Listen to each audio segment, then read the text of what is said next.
नमस्कार, मैं उपेंद्र कुमार और आप देख रहे हैं लोकमत हिंदी का ये डिजिटल प्लेटफॉर्म यूट्यूब है और आज हम बातचीत करेंगे महाराष्ट्र की राजनीति में। महाराष्ट्र की राजनीति में कोल्ड वॉर चल रहा है। कहा जा रहा है कि जो अभी महायुति की सरकार है, उसमें सब कुछ अच्छा नहीं चल रहा है। शिंदे फिर से असहज महसूस कर रहे हैं देवेंद्र फडणवीस से और देवेंद्र फडणवीस भी शिंदे से असहज महसूस कर रहे हैं। इसी बीच सामना जो मुखपत्र है शिवसेना का उद्धव ठाकरे की उसने एक लेख छापा है जिसमें ये बताया है कि शिंदे अचानक भोर में ही 4 बजे भोर में रात भर जगे रहे अमित शाह से मिलने के लिए, केंद्रीय गृह मंत्री से मिलने के लिए। जब वो 4 बजे गए तो केंद्रीय गृह मंत्री ने पूछा कि भाई इतनी जल्दी आप क्यों आ गए, तो उन्होंने अपनी सारी बातें बताई और उसमें ये भी हुआ कि उन्होंने कहा, ये भी दावा किया गया है कि उन्होंने क्लेम किया है मुख्यमंत्री पद के लिए। इसके बाद अमित शाह ने क्या जवाब दिया और वहां क्या बातचीत हुई और महाराष्ट्र की राजनीति में क्या चल रहा है, इन सब पे चर्चा करने के लिए हमारे साथ हमारे जर्नलिस्ट सोनू हैं और इकबाल जी हैं जो महाराष्ट्र की राजनीति को अच्छी तरह से समझते हैं और आपको बताएंगे। तो बहुत बहुत शुक्रिया सोनू और इकबाल सर, दोनों लोगों का, आप लोगों का बहुत बहुत बहुत धन्यवाद भाई, आपको भी। सोनू, सबसे पहले हम शुरू करते हैं कि 4 बजे ये सामना में जो लेख छपा है उसका मतलब क्या है, क्या चल रहा है आखिर?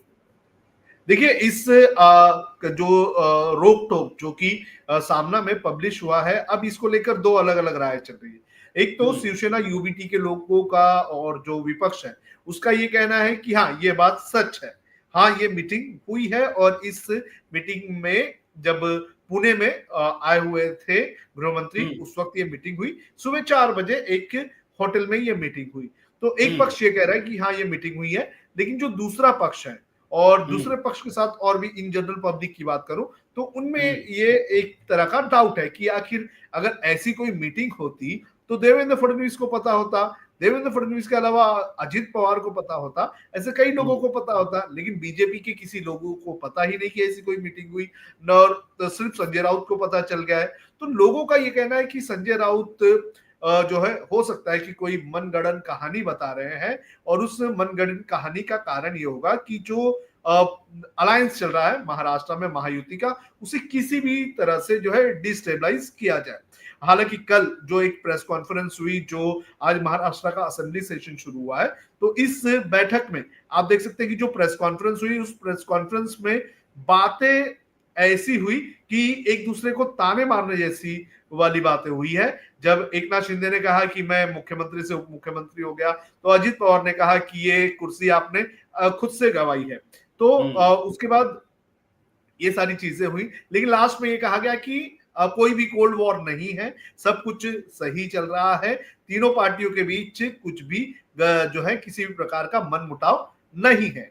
लेकिन यहां पर अगर देख लिया जाए तो जो पिछले कुछ वक्त से जो चीजें महाराष्ट्र की राजनीति में हुई है, वो कहीं ना कहीं इन सारी चीजों को एक तरह से सपोर्ट करता है। वो ये बताता है कि हाँ, हो सकता है कि इस तरह की मीटिंग हुई होगी, क्योंकि एकनाथ शिंदे इस वक्त काफी डेस्परेट हैं, क्योंकि उनके नेताओं के पावर्स कम किए जा रहे हैं, उनके मंत्रियों को डिसीजन लेने नहीं दिया जा रहा है और जो कुछ जो है पर्सनल सेक्रेटरीज जो अपॉइंट किए जाने थे, उन सेक्रेटरीज के अपॉइंटमेंट पर देवेंद्र फडणवीस ने जो है कैंची चला दी। तो पावर जो है कम करने का काम किया जा रहा है और इसी से कहीं ना कहीं जो एकनाथ शिंदे हैं वो परेशान है और उस परेशानी में इस तरह का डेस्परेट अटेम्प्ट जो है वो मुख्यमंत्री कुर्सी के लिए वो मांग रहे हैं। लेकिन जो अमित शाह है, उन्होंने साफ कर दिया कि आपको अगर कुर्सी चाहिए, अगर कुर्सी की आपको थोड़ी भी दावेदारी चाहिए, तो आपको हमारी पार्टी में विलय करना होगा। और विलय कर दिया तो समझ लीजिए कि शिवसेना जो है वो एकनाथ शिंदे के हाथ से गई। फिर जिस तरह से इकबाल सर अभी मुझे लाइव शुरू होने के पहले बता रहे थे कि एक बार वो चले गए, उसमें अगर मर्ज हो गए तो शिवसेना का सीधे सीधे दावा उद्धव ठाकरे के पास चले जाएगा और फिर उद्धव ठाकरे के पास बोलने के लिए बहुत कुछ हो जाएगा कि किस तरह से एकनाथ शिंदे ने जो है दगाबाजी की थी। यही सवाल इकबाल सर आपसी से है कि जैसा सोनू ने कहा कि जो सामना में लेख छपा है अमित शाह को लेके कि अमित शाह ने कहा कि अगर आप मुख्यमंत्री के पद के लिए दावा करते हैं तो आप पार्टी को मर्ज कर दीजिए।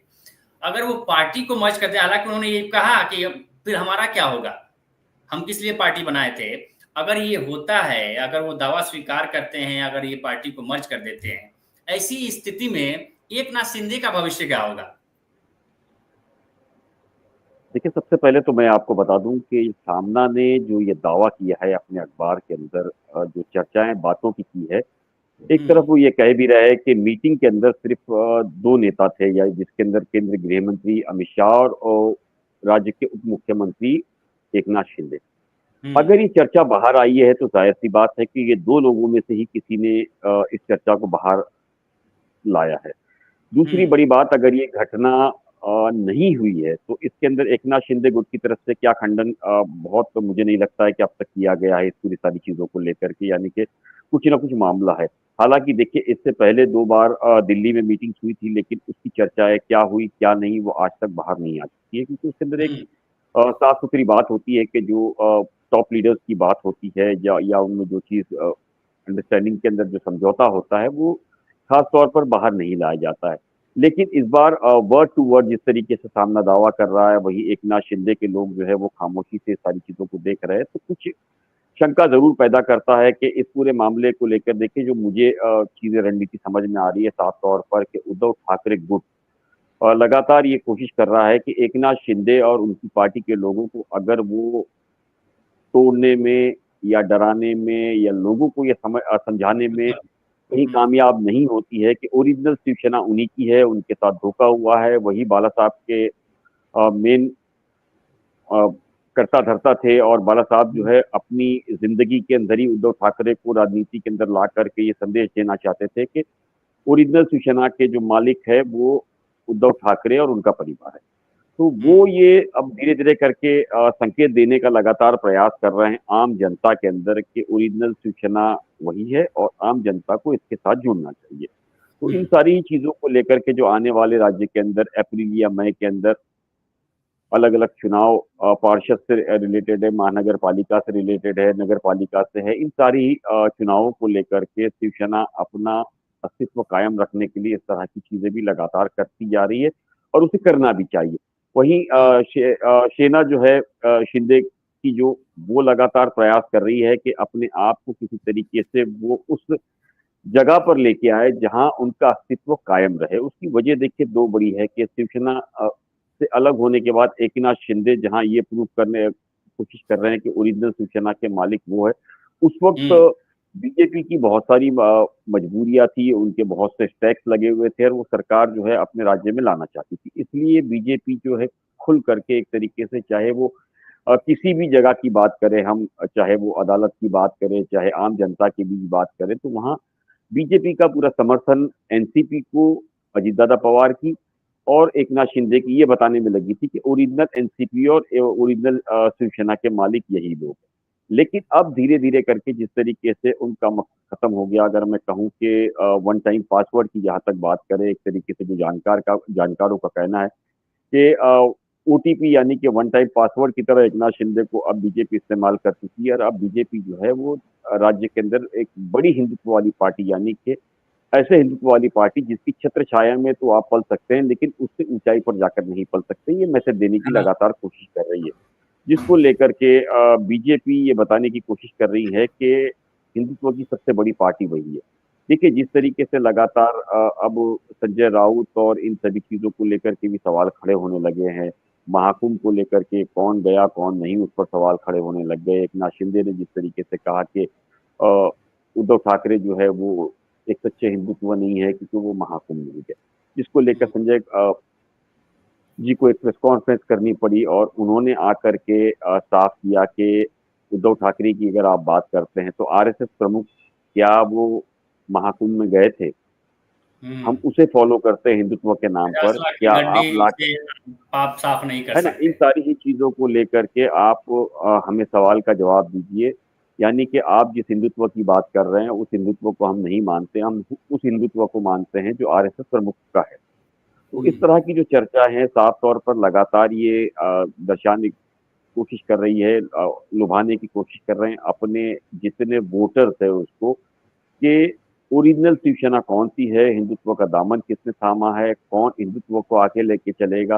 हालांकि इस पूरे मामले के अंदर एकनाथ शिंदे लगातार प्रयास कर रही, चर्चाएं आ रही है मीटिंग की, तो इससे इनकार नहीं किया जा सकता कि मनभेद जो है वो मनमुटाव काफी बढ़ता जा रहा है, चाहे शिवसेना शिंदे के अंदर हो या तो देवेंद्र फडणवीस की। उसकी बस वजह यह है कि जैसा अभी दोनों ही आपने एक जो बात बड़ा मार्के वाली आपने कही कि शिवसेना ये कह रही है कि उद्धव ठाकरे वाली कि हमारा हिंदुत्व वो है जो आरएसएस का है। आप इतने वक्त बाद आखिर समर्पण आरएसएस के प्रति समर्पण दिखाने की क्या ऐसी मजबूरी आ गई है उद्धव ठाकरे को? देखिए, ये आप इसे मजबूरी कहे या एक बेहतर कदम राजनीति में कहे, क्योंकि उद्धव ठाकरे भी जो है वो जिस तरीके से सेक्युलर बन करके एक अलग छवि अपनी पेश करना चाह रहे थे, वो चाह रहे थे कि राज्य में हर जो व्यक्ति है उसको साथ लेकर के आगे चलाया जाए, जिसके अंदर 2024 के विधानसभा चुनाव के अंदर उसे मार खानी पड़ी है और मुंह की खानी पड़ी है। 20 सीटें आई है, जिसके अंदर मुंबई के अंदर 10, अगर हम मान ले बाहरी 10 सीट, यानी कि सेना का जो एक तरीके से भविष्य है पूरी तरीके से अंधकार में हो गया है। तो बहुत हद तक उनके कार्यकर्ताओं ने इन सारी चीज़ों को कहा कि उन्हें अलायंस से अलग होना चाहिए, अपनी एक अलग छवि बनानी चाहिए। इन सारी चीज़ों को लेके, जो हिंदुत्व को लेकर के शिवसेना पहचानी जाती थी, उसी चीज़ को लेकर के ऊपर आना चाहिए।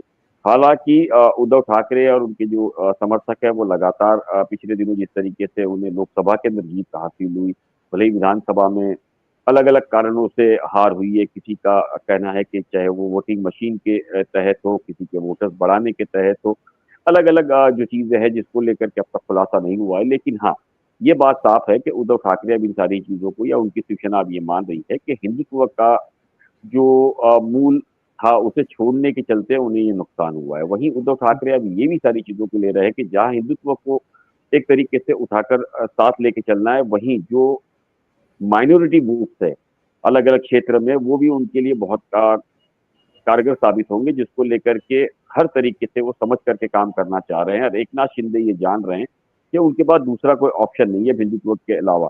तो अब एकनाथ शिंदे की हिंदुत्व और बीजेपी के हिंदुत्व के अंदर फ़र्क ये है कि बीजेपी ये बताने की कोशिश करेगी कि एकनाथ शिंदे के हिंदुत्व से उसका हिंदुत्व काफ़ी बड़ा है।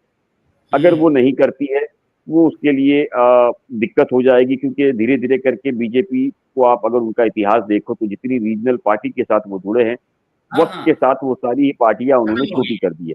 बिहार के अंदर अभी हम देख रहे हैं कि जिस तरीके से चिराग पासवान ने अब मुँह खोला है कि वो एनडीए के मुख्यमंत्री नीतीश कुमार को मान रहा है, वहीं जितेंद्र आप मांझी जो है पशुपतिनाथ को वो भी, चाचा को पशुपतिनाथ को देखो क्या है ना, उनका हाल हुआ, पशुपतिनाथ को लालू जी को उनका देखो हाल क्या हुआ। हाल तो हुआ, वो अब धीरे-धीरे ये हर कोई राजनाथ को समझने देखो लग क्या गया है हुआ। कि अगर बीजेपी के साथ वो चलेंगे तो उन्हें काफ़ी नुकसान उठाना पड़ेगा। इसलिए जो क्षेत्रीय पार्टी है, वो महाराष्ट्र की हार के बाद में अब ये मान रही है कि जिस तरह एकनाथ शिंदे को और उसके नेतृत्व में लड़ा गया, और उसके बाद में मुख्यमंत्री का पद का पहले दावा किया गया था, लेकिन उसके बाद से ये कहा गया कि बीजेपी सबसे बड़ी पार्टी बनी। हालाँकि इस पूरे मामले के अंदर 2 अलग-अलग चीज़ें हैं।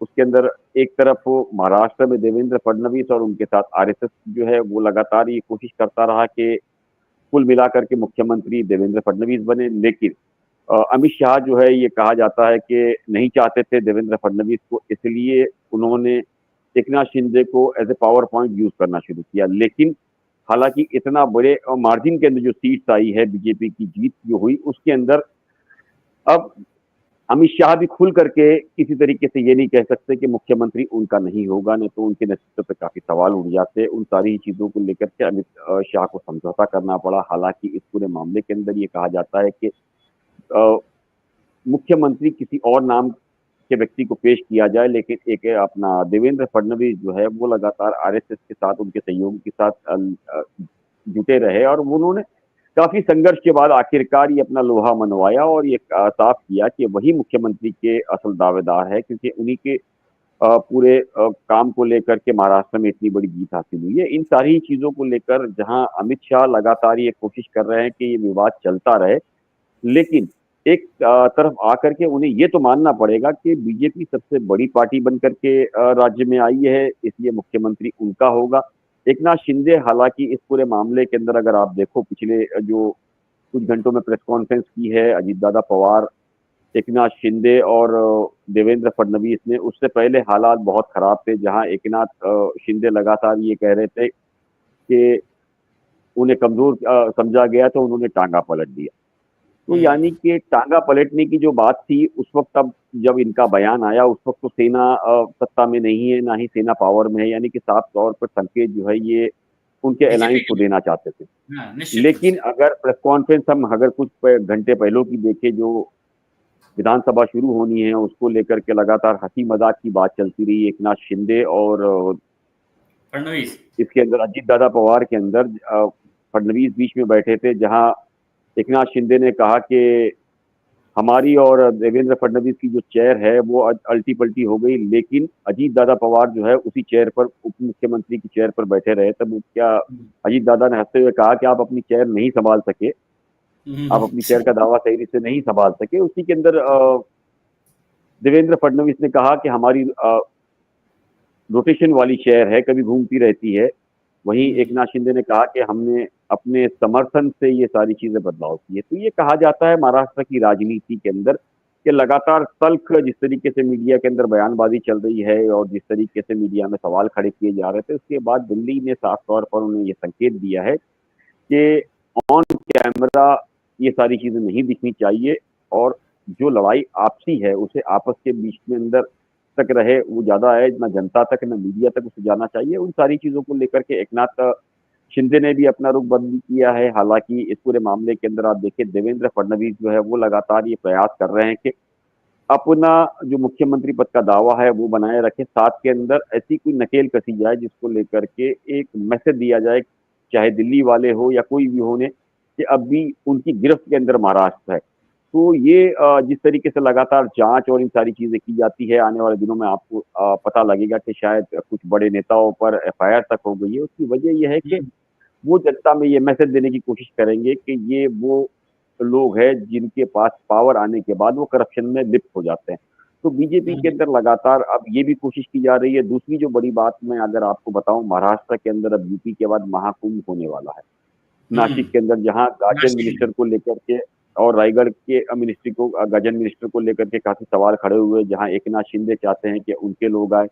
वहीं देवेंद्र फडणवीस ने रायगढ़ के अंदर आदित्य तटकरे और गिरीश महाजन का नाम पहले घोषित कर दिया था, उसके बाद में वो नाम घोषणा वापस ले ली गई। हालांकि इस मामले में अब तक फैसला नहीं किया गया है कि गार्जियन मिनिस्टर कौन रहेगा।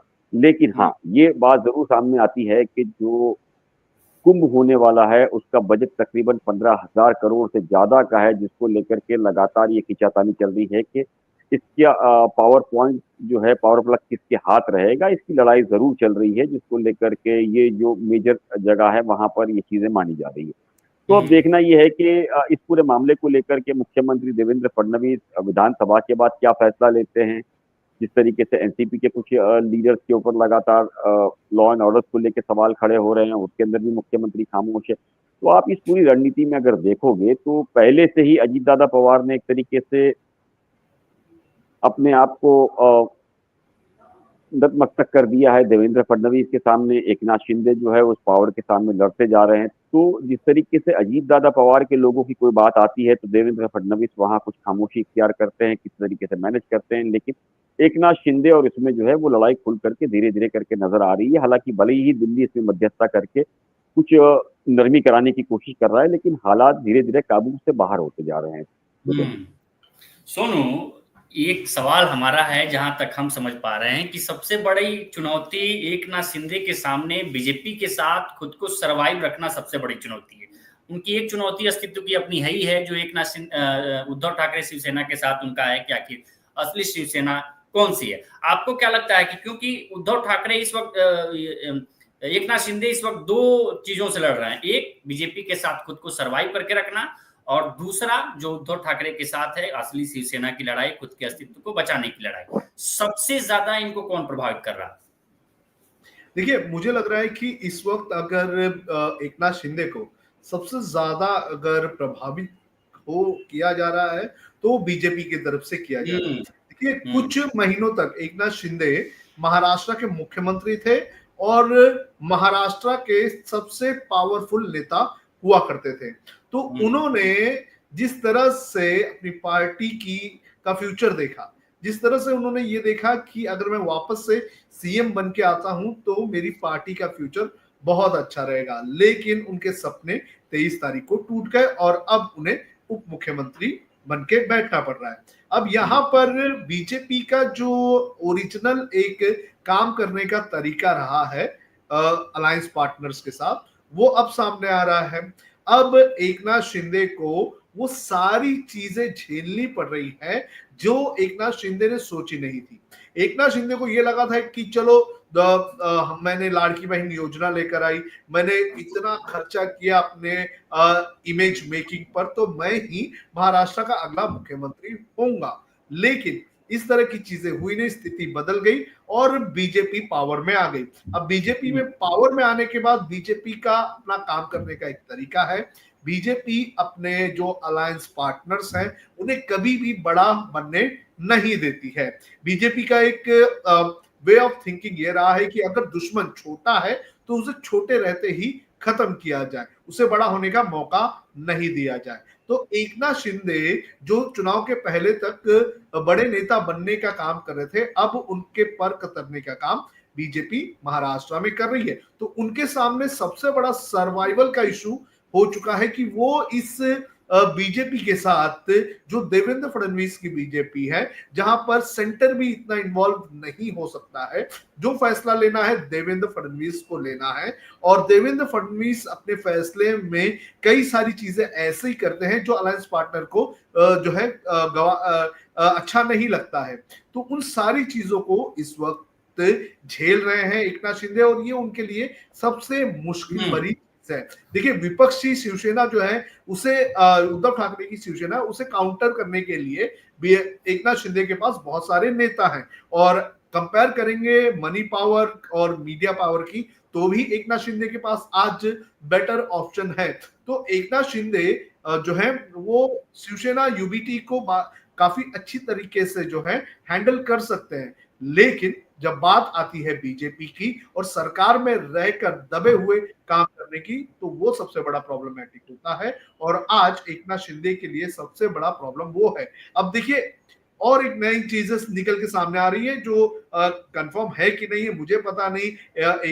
इकबाल सर अगर उसे कंफर्म करें या इकबाल सर की उस पर राय होगी तो भी मैं जानना चाहूंगा।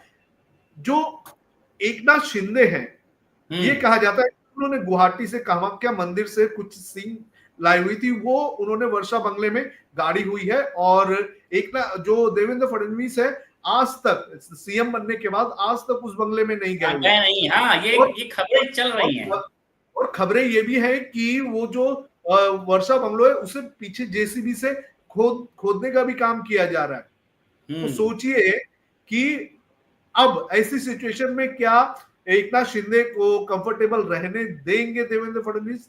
तो देवेंद्र फडणवीस पूरी तरह से दबा रहे हैं। देवेंद्र फडणवीस का काम करने का तरीका भी अलग है, वो नहीं सुनते हैं जब काम करना होता है तो। लेकिन यहां पर सिचुएशन ऐसी भी बन गई है कि देवेंद्र फडणवीस को मुख्यमंत्री ना बनाया जाए, इसको लेकर इस तरह की चीजें भी की गई है। तो ये एक बीजेपी के लिए, एक देवेंद्र फडणवीस के लिए एक ऐसा समय है जहां पर वो नहीं चाहेंगे कि एकनाथ शिंदे किसी भी प्रकार से पावर में आए या फिर किसी भी प्रकार से उनकी सरकार को प्रभावित करे। वो कोशिश करेंगे जितना हो सके एकनाथ शिंदे और उनके साथ आए हुए विधायकों को दबाया जाए। इकबाल सर, तोते की जान पिंजड़े में बसी है, क्या तोते की जान बीजेपी के कबर में है? क्योंकि एक तरह से देखिए, अजीत पवार सरेंडर कर चुके हैं कि भाई जैसे रखोगे हम वैसे रहेंगे, क्योंकि पार्टी अभी भी उनकी भी पार्टी पूरी तरह से ना उधर हुई है ना उधर हुई है, दोनों का केस चल रहा है। ऐसे ही एकनाथ शिंदे का भी केस सुप्रीम कोर्ट में अटका हुआ है। बीजेपी के पास वो चाबी है, भाई ऐंठ देंगे। क्या सपने बहुत ज्यादा एकनाथ शिंदे के हो गए थे? जैसे कहावतें कही जाती है कि दुविधा में दोनों गए, माया न मिले राम, ये वाली सिचुएशन हो गई है क्या शिंदे के? आखिर असहजता कहाँ महसूस हो रही है बीजेपी के साथ? देखिए, इसमें इनकार बिल्कुल नहीं किया जा सकता कि पिछली बार जो सबसे ज्यादा पावरफुल व्यक्ति थे शिवसेना के, जो एक तरीके से सेना के बहुत करीबी माने जाते थे। अगर संजय राउत की भी हम माने तो संजय राउत ने ये कहा था कि 2019 के अंदर एकनाथ शिंदे को उद्धव ठाकरे मुख्यमंत्री बनाने वाले थे, लेकिन उसके अंदर जो सहयोगी थे, चाहे वो शरद पवार थे या कांग्रेस थे, उन्होंने उस पर परिंगा लगाया, जिसके बाद में उद्धव ठाकरे की तैयारी की बात की गई। ये बात तो हमने अक्सर सुनी भी है और चीजें अब सामने धीरे धीरे करके आ रही है। लेकिन इस पूरे मामले को लेकर आप देखो तो बीजेपी के लिए एक बहुत बड़ी चुनौती थी। बीजेपी ने धीरे से बाद में एकनाथ शिंदे को ही एक बहुत हथियार के रूप में इस्तेमाल किया और एक सेना के दो टुकड़े किए गए। उसके बाद बीजेपी सत्ता में आई और सत्ता में आने के बाद शुरुआत में ये माना जा रहा था कि एकनाथ शिंदे जो है उप मुख्यमंत्री रहेंगे, लेकिन उसमें भी एक पत्ता खेला गया। बीजेपी की तरफ से जो जानकारों का कहना है, उनका कहना था कि बीजेपी ये मैसेज देना चाहती थी कि हम सत्ता के या मुख्यमंत्री के फेवर में नहीं, हम हिंदुत्व के लिए हर वो कुर्बानी देने को तैयार। वहीं अगर एकनाथ शिंदे का बयान असम गुवाहाटी का देखे तो उनका कहना था कि हमारे पीछे कुछ बड़ी ताकतें हैं जो हमारे सपोर्ट में है, जिसको लेकर के हम ये सत्ता में आए हैं, ये है। तो वो बड़ी ताकतें किसकी थी वो धीरे धीरे करके सबकी समझ में आ चुका है। उसके बाद उन्हें एक मुख्यमंत्री के तौर पर पेश किया गया। हालांकि एज ए मुख्यमंत्री एकनाथ शिंदे ने काफी बढ़िया प्रदर्शन किया और काफी कोशिशें की राज्य को जो लोकसभा के अंदर जिस तरीके से हालात खराब हुए थे अलायंस के बीजेपी के, उसके बाद वो विधानसभा के अंदर आते आते पूरी चीजें जो है बदल गई। लाडली बहन योजना की बात करें तो मुख्यमंत्री लाडली बहन योजना थी वो, जिसको एकनाथ शिंदे ने एक रिस्क लिया और काम किया और वो बहुत बड़े हद तक सफल भी रही। हाँ। तो एकनाथ शिंदे जाहिर सी बात है ये अपेक्षा कर रहे थे कि उसका उन्हें रिवॉर्ड मिलेगा। इस रिवॉर्ड को लेकर के मोटा भाई के टच में थे वो और लगातार अमित शाह से बहुत करीबी होने का भी एक फायदा ले रहे थे। लेकिन ऐसा जो जानकारों का कहना है कि जो मशीन की या किसी चीज की सेटिंग की गई उसके अंदर चीनी कुछ ज्यादा पड़ गई थी। तो चीनी ज्यादा पड़ने से हुआ ये कि बहुत ज्यादा मीठापन आ गया। मीठापन अब वो सभी के अंदर आ गया, चाहे वो बर्तन में जितनी कॉफी बनी थी तो पूरी कॉफी जो है वो सब मीठे हो गए। सब मीठे हो गए। तो उसके अंदर जिसके ज्यादा विधायक थे वो ज्यादा और मिठास हो गई, तो उसको लेकर के एक बहुत बड़ी दिक्कत हो गई थी। अब 132 का जब आंकड़ा आया तो वो एकनाथ शिंदे भी खुद समझ नहीं पाए कि क्या है क्या नहीं। हालांकि आपने देखा होगा संजय राउत भी जो थे वो शुरुआत के अंदर जिस तरीके से बैलेट पेपर्स खुले थे उस वक्त बड़े आश्वस्त थे कि सेना और विकास आघाड़ी जो है वो आगे है, लेकिन कुछ ही देर में उन्होंने कहा कि ये मशीन की गड़बड़ी है, ये है वो है।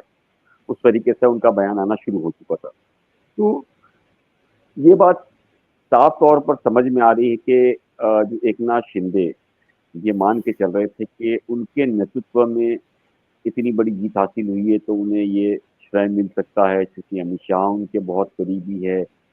उन सारी अपेक्षाओं को लेकर के एकनाथ शिंदे की जो कोशिश थी वो एक हद तक सही भी थी। लेकिन वहीं देवेंद्र फडणवीस का ये मानना था कि अगर उन्होंने भी बहुत कुर्बानी दी है, पिछली बार भी उन्होंने ये उम्मीद की थी 2019 के अंदर कि उन्हें मुख्यमंत्री बनाया जाएगा, फिर उन्हें हटाया गया, फिर अचानक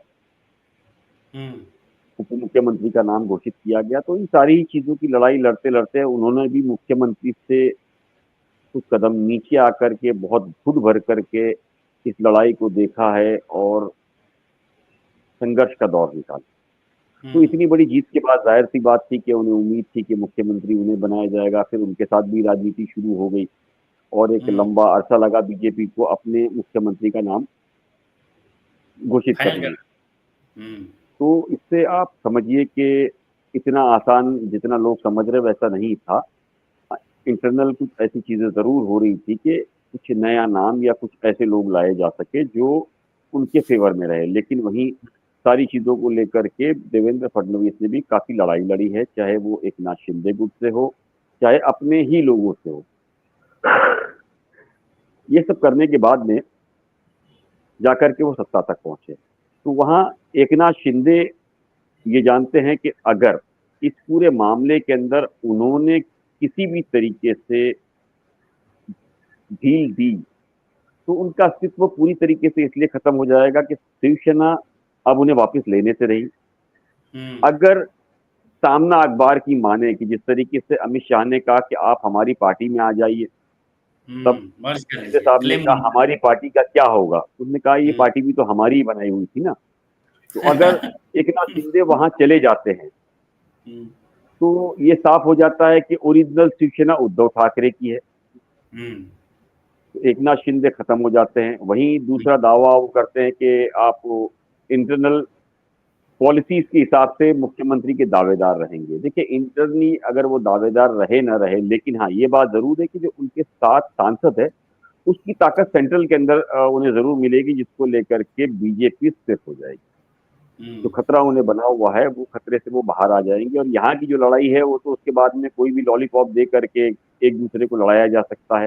तो बीजेपी के अंदर जो टॉप हाई कमान के अंदर चाहे अमित शाह बैठे हैं या मोदी बैठे हैं, उनके लिए ये फायदे की लड़ाई है। लेकिन मैं आपको बताऊं, इसके अंदर जो सबसे बड़ा नुकसान है वो एकनाथ शिंदे का। ना एकनाथ शिंदे शिवसेना के रहेंगे ना बीजेपी के रहेंगे। तो उनके साथ जो होना है वो बहुत ही ज्यादा खराब हालत होंगी। उनको वो चीजों को लेकर के समझ रहे हैं। उसके अंदर तीसरी जो बड़ी चीज है, उन्हें ये भी डर है कि उद्धव ठाकरे की सेना से निकाल करके एकनाथ शिंदे को अलग करके सेना बना ली गई। तो कहीं ऐसा ना हो कि एकनाथ शिंदे ही कुछ लोगों के साथ अकेले रह जाए और बाकी जो है या तो वो बीजेपी में मर्ज हो जाए या तो उनकी अपनी एक पार्टी बना ली जाए।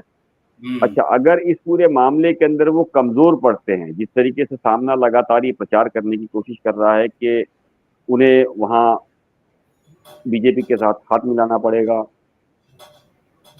उनकी स्थिति ठीक नहीं है, वो जो अंदर सेना से बगावत करके लोग गए हैं उनके अंदर भी ये संकेत देना चाहते हैं कि आप शिव सैनिक तो रहे नहीं, आप किस जगह पर खड़े हैं आप अंदाजा करिए। तो ये धीरे धीरे एक आम लोगों में और नेता के अंदर भी ये मैसेज देने की बात है कि आप लौट आइए।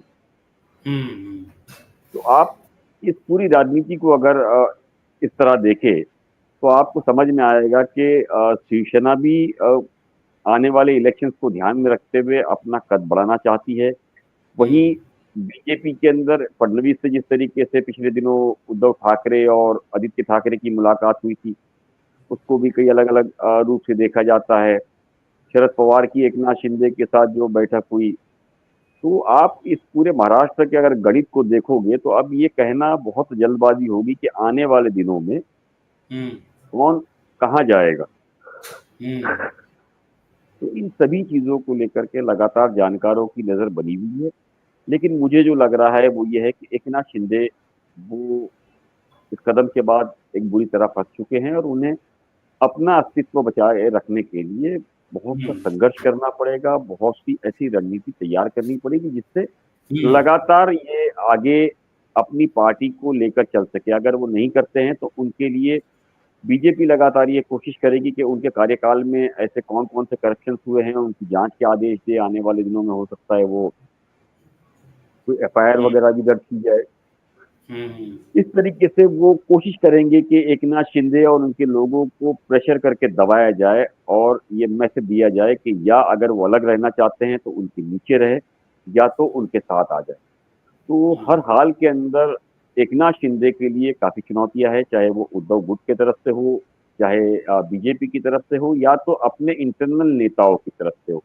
और मैं अब आऊंगा, सोनू ने जिस तरीके से कहा था वर्षा बंगले की बात, देखिए लगातार ये चर्चा होती रही है कि बंगले के अंदर ये किया है वो किया है। हालांकि इस मामले के अंदर अभी तक मुख्यमंत्री बनने हुए 2 महीने पे ज्यादा का वक्त हो गया, लेकिन फडणवीस बंगले में शिफ्ट नहीं हुए। वर्षा में नहीं। तो मैं सिर्फ ये बंगले की बात नहीं करूंगा, ऐसे कई बंगले हैं या तो कई ऑफिस मंत्रालय में हैं जिसके अंदर कुछ नेता वहां जाकर के बैठना पसंद नहीं करते। और उनका मानना है कि वहां का वास्तु ठीक नहीं है या तो उनका कहना है कि कुछ कराया गया है उनके पंडितों द्वारा जो उनको जानकारी मिल रही है। ये एक अंधश्रद्धा वाला जो मामला है, हालांकि भले महाराष्ट्र में इसको खत्म कर दिया गया है लेकिन नेता हमारे आज भी मान कर चल रहे हैं। अगर नहीं मानते तो जाहिर सी बात थी कि वो उस बंगले में चले जाते। यानी कि जिन चीजों को वो कानूनन तौर पर खत्म कर रहे हैं लेकिन वो मन का जो पिंजरा है उससे आजाद अब तक नहीं हुए। जैसे कहा जाता है ना कि पक्षी जो है वो पिंजरे से आजाद हो गया, लेकिन उसके दिल में जो पिंजरा है उससे वो आजाद कब होगा। मुझे ऐसा वो आजाद मुझे नहीं लगता है कि महाराष्ट्र के मुख्यमंत्री या बड़े लीडर्स जो है हो सके है अब तक। हालांकि भले ही इस बारे में वो कुछ न कहते हो, लेकिन ये बात साफ है कि जिस तरह से चर्चाएं हो रही है, किसी बंगले को मनुष्य कहा जाता है, किसी ऑफिस को मनुष्य कहा जाता है, यानी कि वो ये मान रहे हैं कि वहां जाने से ही मनुष्यत होगी, इसलिए वो नहीं जा रहे हैं। यानी कि वो डर उनके मन में अब तक बना हुआ है, जो बहुत खतरनाक है राज्य के सभी के लिए या देश के लिए। चलिए, बहुत बहुत शुक्रिया इकबाल सर बातचीत करने के लिए हमारे साथ। सोनू भैया आपका बहुत बहुत शुक्रिया। यानी कि कुल मिला के एकनाथ शिंदे दोहरी लड़ाई लड़ रहे हैं। एक तरफ खुद को सरवाइव करना है और दूसरी तरफ अपने अस्तित्व को बचाने की भी लड़ाई है, और दोनों तरफ से हमले हो रहे हैं। एक तरफ से उद्धव गुट सामना के जरिए हमला कर रहा है, और तो दूसरे तरफ से ये बचाव करने के लिए, हालांकि अभी इन्होंने कुछ इसको लेके कोई बड़ा कोई सैनिक एकनाथ शिंदे की तरफ से नहीं बात किया है, लेकिन देखते हैं आगे क्या बातचीत चलती है। देखते रहिए लोकमत हिंदी। शुक्रिया।